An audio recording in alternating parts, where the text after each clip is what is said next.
কোনোদিন কাবাগরের সামনে গেলে বা কোন আত্মীয় স্বজন গেলে বলবেন, কাবাগর দেখার সাথে সাথে প্রথম যখন কালো অংশটা চোখে পড়বে, যখন আপনি মসজিদে হেরমের গেট দিয়ে ঢুকবেন, যখন ওই Fahad gate, king Fahad gate আছে, যখন ঢুকবেন অনেক দূর থেকে কালো কালো কাবাগরের একটু একটু দৃশ্য ভেসে উঠবে চোখের সামনে।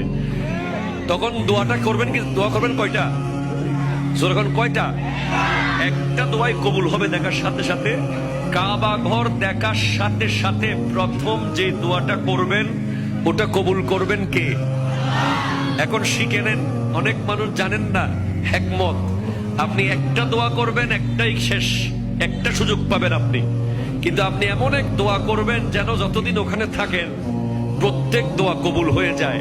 এই হিকমতি দোয়াটা শিখে নেন। আপনি বলবেন, আল্লাহ আমি 10, 12, 15 যতদিন এখানে থাকবো, যতগুলো দোয়া করব সব কবুল করে নিয়েন।